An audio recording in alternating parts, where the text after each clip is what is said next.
Hey guys, going to do a quick video on IVR Invesco Mortgage Capital Income. This is one of the real estate investment trusts. I believe it's a REIT that they were, JPEG talked about on Brawl Street on YouTube and did a little bit of fundamental analysis on it. I'm just going to do strictly technicals, channels, energy, time, numbers, volume.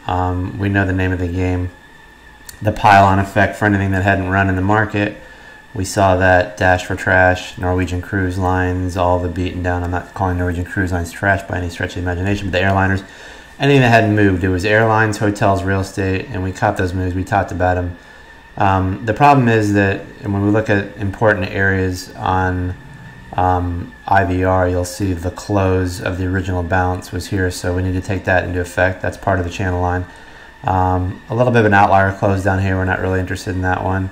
But the first bottom part of the leg up channel, and then we kind of failed along this area in here, then pulled back again and created another little lower channel as we started to curl back up and then fire off to the upside, engulfing all this agitation in this area here, basically in 3 moves, 1, 2, 3.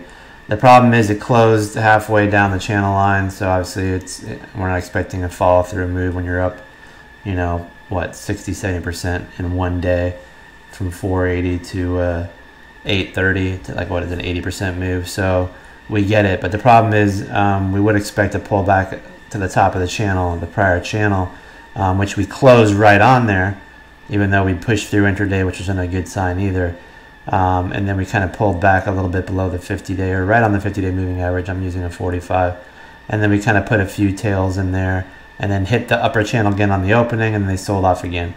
So this is a little bit of a weird pattern, no doubt about it. Risk-reward ratio over the long term is probably in your favor to be long this, but there's obviously a little bit of a fear whether they're going to be able to cover that dividend, and that's probably holding this issue back.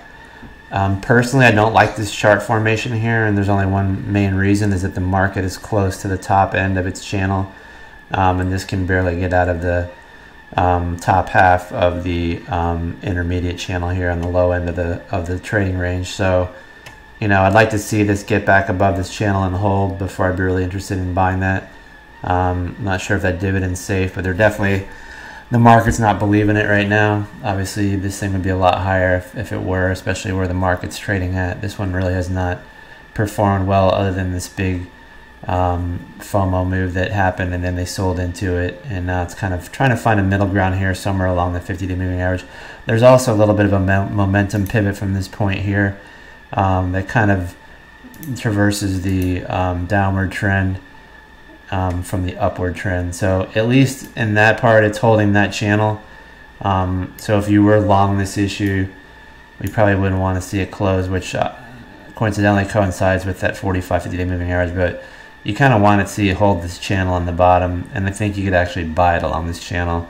I don't think you need to chase this at 470. I think you'll be able to buy this 445 or lower. It could also break this channel now that the market's kind of made its move to the top end on the island reversal. So not my favorite setup in here. I think you can find lower prices than the 5s and 470s. I would look for this to possibly break that and get another washout and probably fill the gap. My opinion is this gets down to about 385. I know it sounds crazy, but it just hasn't performed with the market here, and it has me a little bit concerned. I don't like to see this move inside the channel with the potential bounce here and touching the lower part of the channel, and then just kind of hitting the upper end again and then failing. And now you're within this channel area here, you're at the lower part of it.